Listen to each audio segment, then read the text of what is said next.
and my topic is when strategy isn't enough, addressing stakeholder meaning through storytelling and spiritual direction in organizational change. So that sounds like a lot of words, and I was very excited about the topic, so I made too many slides, but I have managed to condense the material to within 10 to 15 minutes maybe. So we're going to start with the organizational delta model, which we looked at in the first class, right? And so when you're looking at the organizational delta model, the first thing you want to do is find out who your stakeholders are within the organization, right? So number one, you identify. So here's some examples of stakeholders right here, and it's applicable to any organization. So just so we're establishing common ground. And I wanted to look at the spiritual, and I was very deliberate when I chose that word, right? Because it is in the model.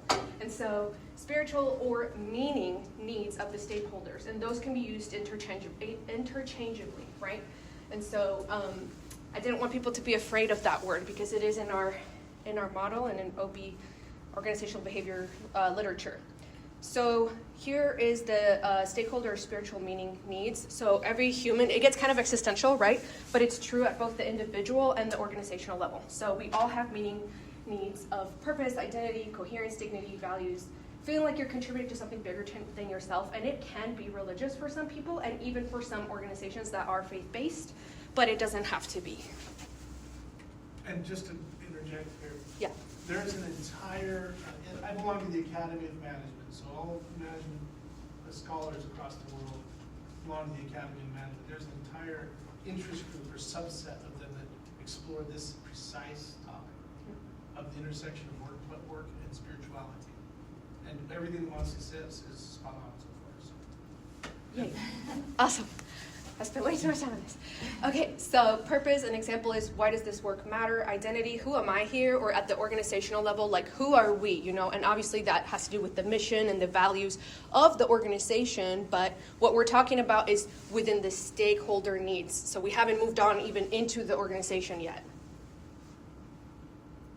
Oh, yeah, and then the key issue that is being identified is that, well, actually, I'll show you in the next one. Okay, so spiritual and meaning needs, they shape motivation, trust, and engagement.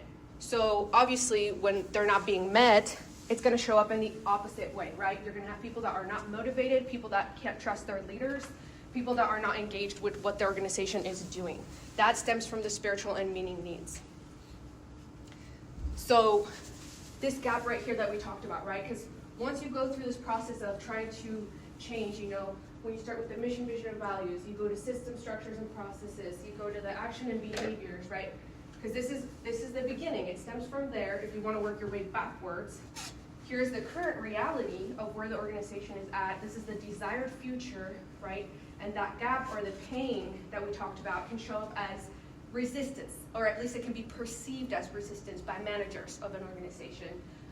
And for the employees, it can look like uncertainty. So the Delta model often identifies this, but doesn't operationalize this. So far in a lot of what we've discussed, it's like, you know, the intellectual or mental or the social and emotional aspects, even talking about psychological safety and other things of that sort, those fall within the social or emotional category, but spiritual meaning goes deeper than feelings, right? It goes into, again, the existential dread of the person or the organization. And so you need leaders to move this along, right? You need leaders. You have your pathfinder first, right? Figuring out how to get it done. Your aligner, bringing them together into the structure. And you have your empowerer who really goes like, all right, guys, that final push, that cheerleader in the actions area to get us to the results that we want in the organization. So how do leaders actually engage in spiritual or meaning needs without turning the workplace into therapy or church? This is a valid question for some people, right? Especially like our facts people that maybe do like to get information through email or maybe don't want to engage in those like deeper conversations. And so I propose that storytelling and spiritual direction come in as practices there. So storytelling as a leadership tool. So we all know what storytelling is. It really helps people to find themselves in the larger story, because you have your own personal story, right? Like who you are as a person, where you come from, your experience, which yes, your resume shows a picture of that, but it doesn't show the entire picture of like who you are as a person. And then when it comes to the organization, it's the same thing, right? Like an organization can have values. They can say that their mission is to do so and so, but do they actually live that out in practice and in reality? There's a difference there, and that's where the disconnect comes in, and where storytelling can be a tool. And so from our readings, we have Stephen Denning, we have Jay Congner, and Douglas Reddy. So the main thing here is that stories can translate abstract strategy into lived meaning. So you connect things with the identity, with the values, with the trust. Those are all things that connect to that spiritual meaning category. So here's a quote. We're not going to read it, but yeah, highlight word trust, where I'm pulling that from. Highlight the word meaning, connecting how it is a leadership technique. Outside of this class, I don't know if I had ever heard of that before, or if I would have thought of storytelling as a leadership technique. But I think it's not just about the storytelling as a tool, but also how the leader utilizes that tool. Those are also key differentiations there. And so spiritual direction is a different practice. How many of you have heard of spiritual direction before? Okay, so you have. I hadn't until literally this past week. So my mom is actually getting certified in spiritual direction, and it's a 2-year program, and 1 year of the class that she's taken counts towards a master's in spiritual formation. And so spiritual direction is an insulated practice that it exists on its own, and it is not the same thing as therapy, right? Because therapy is like psychotherapy. You have to have a specific different kind of license for that. But it was born out of the need, to bridge the gap between faith communities that often could benefit from therapy-like services, but maybe weren't comfortable with going to therapy because it was too secular. So it was born out of a place of faith. However, when you extract it as a practice, the essence of it, and then you can pump it into the organizational model, I do believe that it is a useful tool, because really it focuses on a lot of what we were talking about earlier that people need, right, is to feel heard.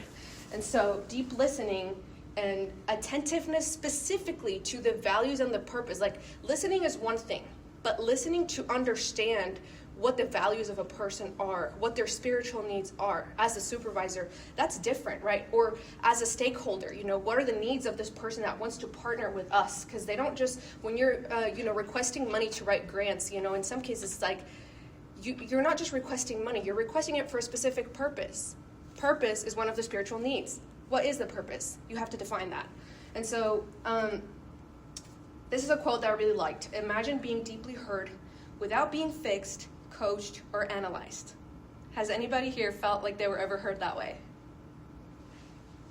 Yeah, it's really hard to get people to listen to it that way because people come in with their own agendas, right? Like you want to fix the problem, or you want to coach people, or you want to analyze them. So spiritual directors get trained in how not to do that, and it's literally just listening. And so making space for that silence, which was something that Evan mentioned earlier about, sometimes the problem when there's too much noise is you need silence. And you need to learn to be okay with silence, to be comfortable with silence, so you can hear people. So Dr. Susan Phillips, Dr. Kurt Thompson, and Frank Labach. Dr. Susan Phillips, she is actually a Christian sociologist, and Dr. Kurt Thompson is a Christian neuroscientist.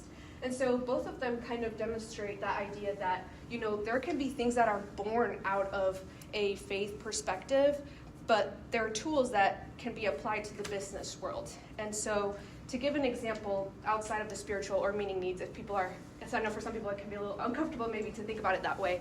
If you think about the emotional, intellectual needs, right? So back to that, there are tools that were born from psychotherapy that were originally born to fulfill a purpose that was within the therapy realm that actually were able to be extracted and applied to the organizational behavior field. And so that it sets some precedent there for what I'm kind of advocating for here. I really like this quote. Dr. Susan Phillips, her book is literally called Candlelight, Illuminating the Art of Spiritual Direction. And so basically, it's about when you're trying to find meaning, right? The meaning need. It's like you're walking through the darkness, and then you shine a light on it, and now you know what it is. That's what you do when you're practicing spiritual direction. You're not trying to control the narrative or create the story from scratch. You're just shining the light on what was already there and genuinely understanding it, so that then you can build upon it together as a leader with your stakeholders. And this is a very long quote, but I really like this guy. His book is about modern mystics, is what it's called. And I really like that last line, oh, how I hunger for others to tell me their soul adventures. And I really like the concept of people being able to talk about more than small talk at work. Obviously, again, you don't want to turn the workplace into therapy, but, there's a balance there. So leadership roles guide movement towards the results. And now I have proposed storytelling and spiritual direction as ways to both express and discern meaning, and how they can both operationalize the spiritual or meaning domain of stakeholder needs. So again, leadership shifts from control to stewardship. So when you're stewarding something, you're taking care of it, kind of like a shepherd with their sheep, right? You're taking care of them. You're not necessarily commanding them how to do, right? Like when you train a puppy. So it's different. That's kind of a funny last-minute analogy there. But my interview was with Dr. Leslie Barker. She is the executive director of Graceful Opportunities. So how many of you have ever had coffee in this building? Yeah, so that is one of the coffee shops that is within her organization. They also have a location on Broadway, and they have one at River Campus. She has also been the director of the Baldock House Museum, which is now the Center for French Colonial America. And she's done a bunch of other, eclectic leadership roles that have really demonstrated.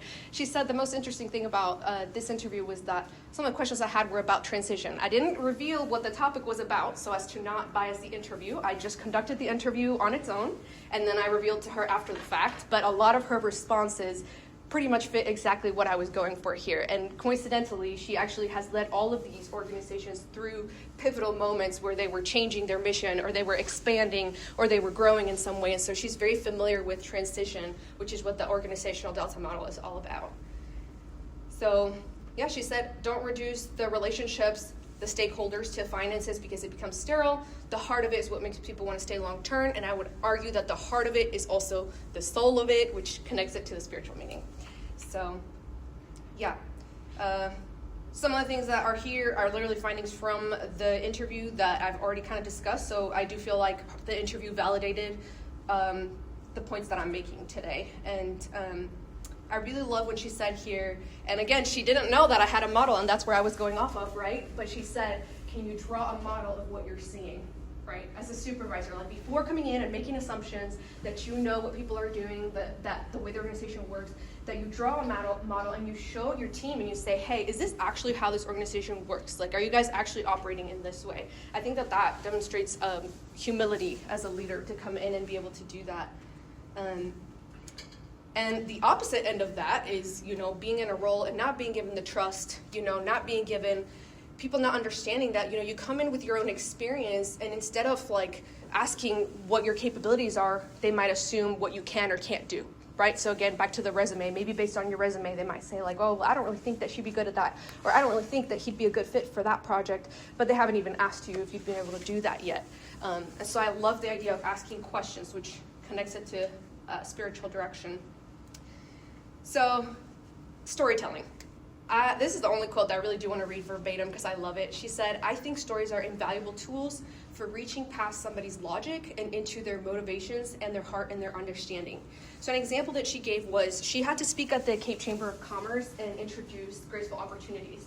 And while she was there, she was the first presenter to go. She had 3 minutes, and she talked about how, because they work, for those who weren't aware, they work with people with special needs, right? And they pair them with people that are neurotypical who help guide them through the day when they make coffee. And so when she was introducing her story, she gave examples of how they work together. And those stories really resonated with the people because after her, there was legislators and very important people of Missouri that talked and gave a bunch of data and statistics.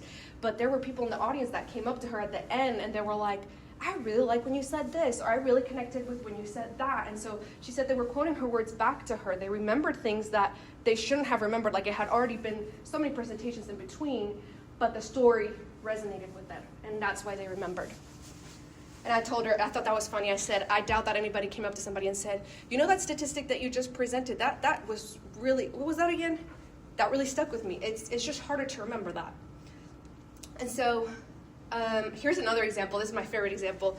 Whenever she had groups of little kids come to the museum, so it's from French colonial America, right? And they have this really old furniture. This was built in the 1790, I believe. And she would tell them that it was a time travel portal. And so she would say, be very careful before you come in, because if you go too far back on the portal, you might end up with the dinosaurs. But if you don't go far back enough, you might get stuck in the Civil War. So you have to be careful how you go through this portal, right? And the kids would be very dramatic, and they'd be very weary of going through the portal. And then once they get in there, she's saying, now touch these logs. Now, these logs have been here since George Washington. And she would kind of connect the story like that, so they would feel like it's alive and they're a part of it, you know. And this one was really funny. This was like a little chair they have in the living room, and she told them how the babies, that was their potty, you know, and there wasn't a potty outside, there wasn't a toilet. And so she was like, imagine you're just having dinner and, you know, your baby brother's sitting there and doing their business and probably didn't smell too good, right? And the kids are going, ew, you know, but it's just back to that, immersing them into the story of what's going on with the organization and making them want to be more curious. And spiritual direction, you know, basically sometimes you have to discern because you might have to act. You might not have time to listen to everybody, to your point. Maybe I like that point of like maybe the most effective meetings are not the most memorable. Sometimes the most ineffective meetings might be the most memorable because we have time to listen to everybody. So she said sometimes you don't have time to listen to everybody, but you do have to get to them eventually and listen to them eventually because everybody deserves a chance to be heard. And so I do believe that that's very valuable as a supervisor to keep that skill set.